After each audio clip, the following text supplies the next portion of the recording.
Shocking revelation. Breach 6 is the key to finding treasure. The group gets updated with fresh information regarding the possible worth of Yamashita's gold and discusses a region of interest known as Breach 6 in this phase of the mission. They gather information using a drone equipped with a magnetometer and decide to begin digging in the vicinity of an anomaly that indicates the presence of a tunnel. In spite of the challenges presented by the unstable soil, they were able to create a reinforced steel shaft and locate a concrete slab, which may have been the beginning of a tunnel. As they are ready to break through the concrete and maybe unearth the long-lost treasure, their level of excitement continues to rise. They also think that Breach 6 is the key to finding treasure. The explorer John Casey and his crew are updated by the researcher Bingo Minerva with new information regarding the potential value of Yamashita's gold. Estimates suggest that there may still be treasure in the mountains that is worth tens of billions or maybe hundreds of billions of dollars. According to the findings of Bingo's inquiry, the treasure may not only consist of gold, but also of diamonds, gems, and coins that are hidden beneath burlap sacks and crates. Bingo's investigation found that these items may be found among the treasure. Another topic that is brought up for discussion among the squad is Breach 6, which was an area of interest that Colonel Corey and his crew had previously examined. The fact that there are scary stories about previous treasure hunters becoming ill or dying in the area adds to the dangers that are linked with going there. The group has come to the opinion that the best approach to evaluate the issue is to send out a drone equipped with a magnetometer to gather information and discover a dig site that is both safe and accurate. This conclusion was reached after the group came to the conclusion that the best way to analyze the issue was to send out a drone equipped with a magnetometer. The team conducting the research finds 3 anomalies in the area, and they believe those anomalies hint to the existence of a tunnel. They are confident that they are sitting on top of a significant discovery, and as a result, they choose to conduct their excavation in the region that is immediately adjacent to the more significant anomaly. However, they experience difficulties as a result of the unstable soil, which ultimately results in the construction of a reinforced steel shaft for the purposes of safety. In the course of their exploration of the building, they came across a concrete slab that might or might not have been a component of a Japanese tunnel. During World War II, the Japanese made use of a cement mix that bore a striking resemblance to the formula that is applied in modern construction. Their level of excitement keeps rising as they get set to burst through the concrete and possibly find the long-lost treasure. They have been looking for it for a long time. After finishing all of the required steps, the party went into a corner and tried to get into the area where the treasure was hidden. They are really ecstatic because they believe that they may have found the entrance to a tunnel that had been concealed below the concrete covering. They have grounds for believing that they are coming closer to figuring out how to get into the mountain in order to retrieve the gold that was misplaced there. Lost Gold of World War II is an attempt to discover Yamashita's treasure 70 years after it was buried, based on trustworthy evidence from an eyewitness. While some mysteries have remained unsolved for a reason, such as a lack of credible information or an excessive reliance on tall tales, other mysteries have remained unanswered for a cause. The action takes place primarily on the island of Luzon in the Philippines, which serves as the backdrop for this exotic setting. During World War II, Japanese forces operating in Southeast Asia pillaged the region, stealing gold, ancient artifacts, and other valuables.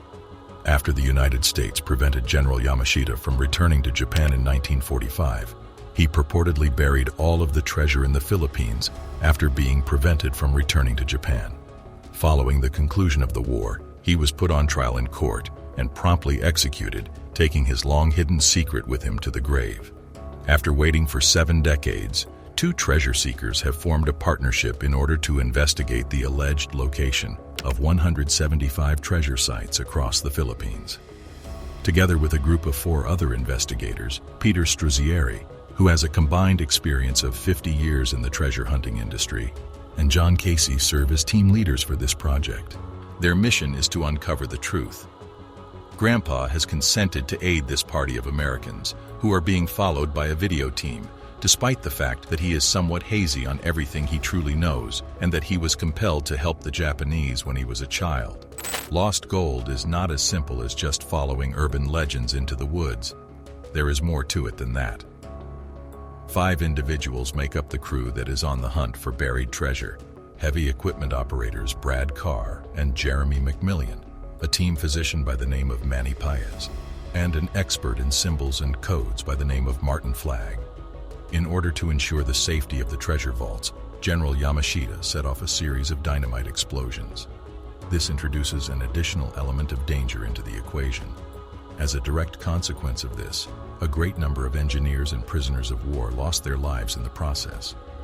After the treasure had been hidden, General Yamashita put it under a mountain in order to cover up practically all of the evidence. He did this so that no one would ever find it. Have I mentioned that there are also gas-filled booby traps placed up so that no one can claim their loot? This is one of the key hooks in the pilot, which focuses on a previous hole, Breach 6, that was constructed by earlier treasure hunters seeking for a tunnel, but was left empty. The hole was left unfilled so that the treasure hunters could continue their search. It is reported that every hunter who came before them became ill, most likely because of the poison that the Japanese left behind for the other hunters. What can we say but that there are several layers of suspense? Throughout the course of the show, a number of strange symbols are discovered carved into a variety of rocks. It is supposed that these emblems were left behind for the Golden Lily, a secret establishment of Japanese nobility that may have initially claimed the jewels for themselves. Using the equipment that is available, the group makes the discovery that there may be a cyanide canister that has been broken at the bottom of the 25-foot pit. They do this by climbing into their big machinery and operating it in order to expel any potentially contaminated gas. After Yamashita and his soldiers had left, the mountains had transformed, and for the past 80 years, there have been only a few hints left behind by the people who hid the treasure in the highlands. One of them has a pyramidal structure and hard imprints on the hand, which are both things that cannot be formed by nature and can only be made by humans. The pyramidal structure may be able to direct the team to the tunnels that Yamashita's men constructed. Don't forget to subscribe and turn on post notification for more interesting findings about this treasure. Breach 6 is the product of the labor put in by those who excavated for this treasure in the past. Up until the current day, a number of teams have been searching for gold and artifacts. Breach the 6th of May provide leads and clues, but it also may provide risks because some of the Yamashita army may have abandoned their traps. A shard of the shattered glass bottle may be seen on the screen of one of the team's cameras in Breach 6. It is assumed to be a bottle of cyanide due to the fact that Japanese soldiers are believed to have left it for Allied forces to use as poison as they searched for gold. Is this bottle supposed to represent one of the many booby traps that would eventually lead the team to the treasure? Imelda Marcos asserted, without providing any evidence to support her assertion, in 1992, that the majority of Ferdinand Marcos's fortune came from Yamashita's gold holdings. The search for treasure places is being carried out by a large number of individuals and groups from both the Philippines and other countries. It has been alleged that treasure hunters have been responsible for a number of accidental fatalities, injuries, and financial losses. Research team finally makes breakthrough in treasure discovery. Click on the next video to find out more now. Interesting findings reveals new clues to treasure map location. Bingo Minerva, the top researcher, has a meeting with Brian Greenspun, the editor-in-chief of the Las Vegas Sun. Greenspun vouches for the veracity of Bob Curtis's account of Yamashita's wealth during their conversation. Evidence including cassettes, memos, and maps were provided by Curtis, who had a connection to former Philippine President Ferdinand Marcos. The group also finds out information on Chuck McDougal, a former employee of Curtis's who may or may not still possess valuable maps. They intend to locate him in the San Francisco Bay Area. The team conveys their optimism that McDougal might be the answer to their prayers in terms of locating the long-lost wealth, as they find new clues to treasure map location. Bingo Minerva, the top researcher, sits down with Brian Greenspun, the editor-in-chief of the Las Vegas Sun, to talk about Robert Curtis and how he is related to Yamashita's treasure. Greenspun remembers meeting Curtis in the 1970s and being fascinated by his tale of a lost treasure. Greenspun was a geologist. Curtis was concerned about his life and wanted his narrative to be relayed in a way that was believed by others. Greenspun's initial reaction to Curtis's account was one of skepticism. However, after viewing evidence such as tapes, notes, and maps, he came to believe that Curtis was telling the truth. Curtis, a mining engineer, had gotten himself involved in something significant and perhaps deadly, and Greenspun took his claim seriously because of his link to former Philippine President Ferdinand Marcos. The group talks about their conversation with Brian Greenspun, who is an editor at the Las Vegas Sun. Greenspun corroborates the assertion that the evidence presented by Bob Curtis, which included maps and photographs, was thought to be authentic at the time it was gathered. Chuck McDougall, who was working with Curtis on the Fort Santiago location, has been brought to the attention of the crew.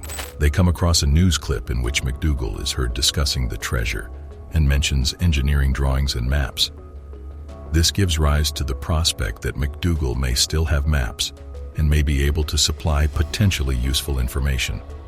The group has it in their sights to find him in the San Francisco Bay Area.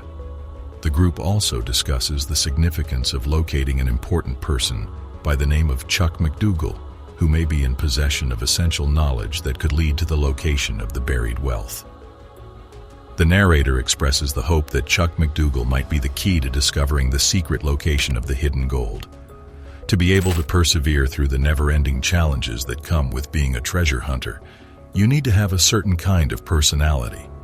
Not only is the job that must be done on a daily basis challenging, but there are also a great many other challenges that must be surmounted, particularly when it comes to making difficult decisions in the face of very long odds. Due to this factor, it is virtually inevitable that the treasure hunters on any given buried treasure reality show will be unsuccessful in their efforts. Despite the fact that this success rate was already known beforehand, it is nonetheless interesting to follow the trip of the searcher and any history that is discovered along the way. Team lead John Casey is searching for the buried wealth of General Yamashita Tomoyuki on the island of Luzon in the Philippines. He is attempting to locate the treasure by following meticulously hidden clues.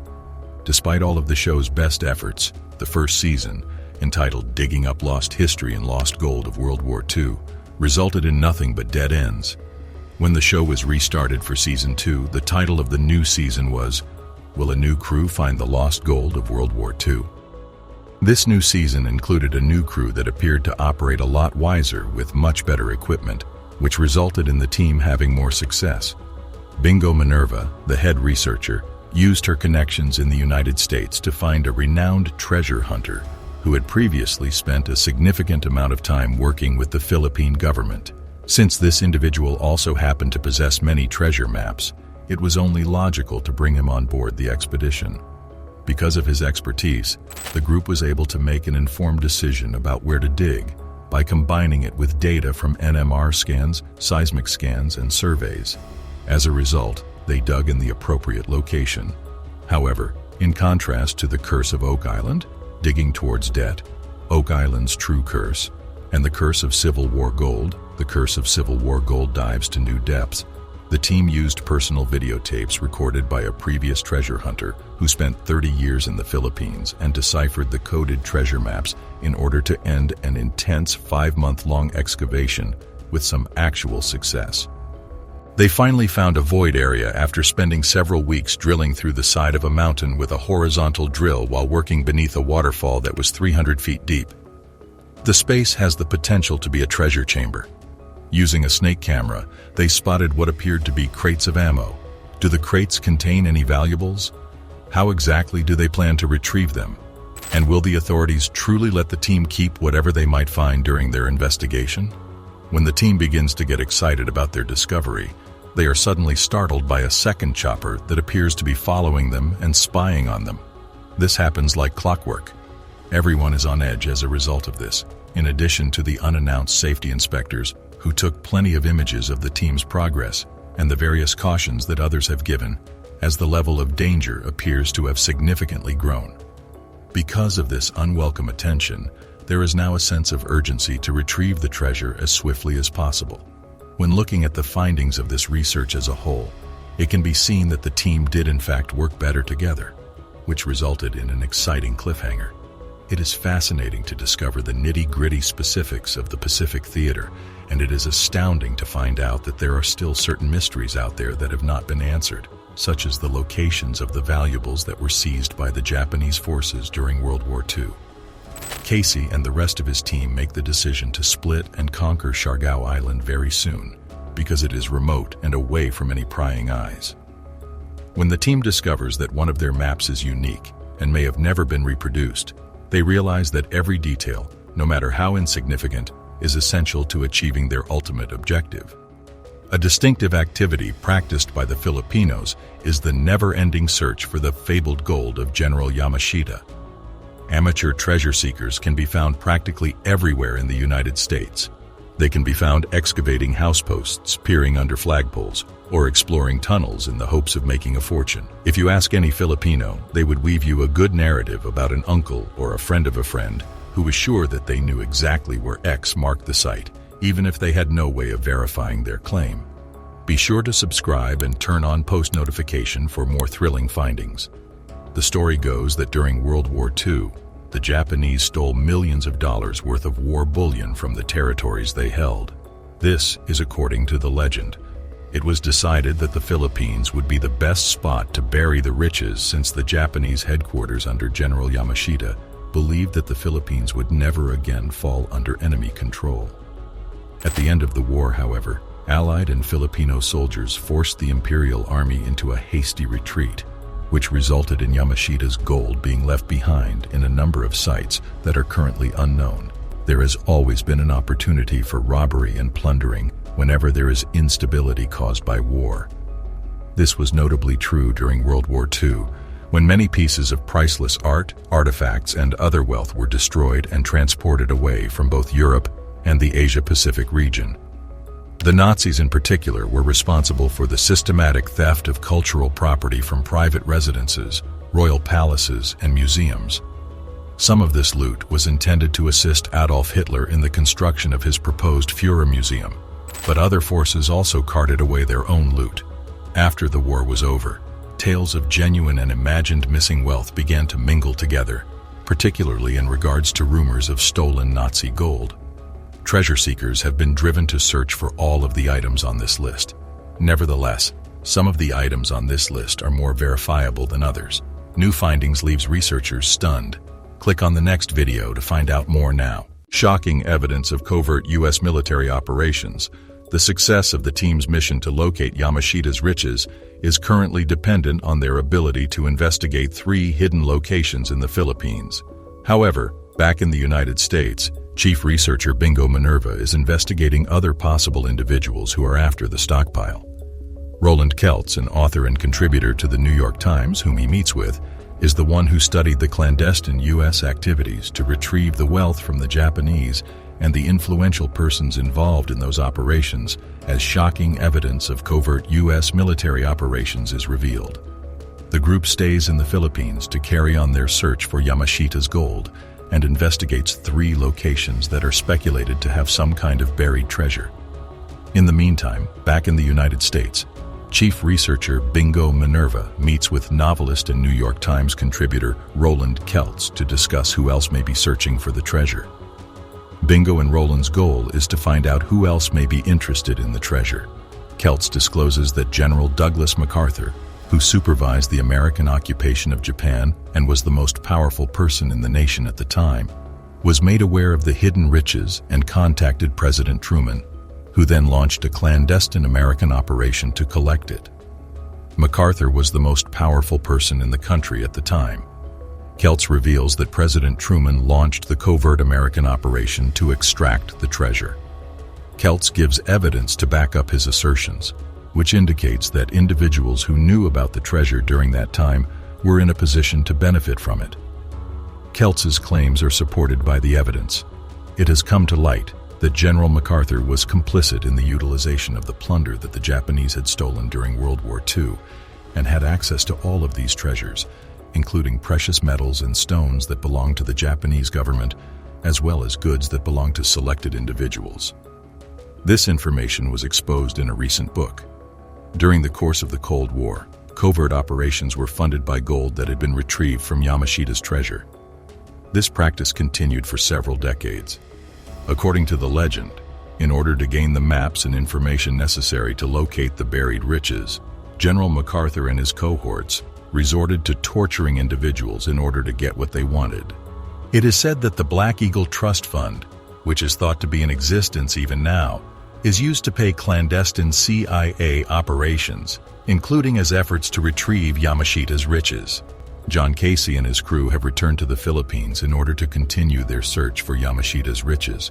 They have found a collapsed tunnel that could perhaps bring them to the treasure, but before they can do that, they need to excavate the entrance in a safe manner first.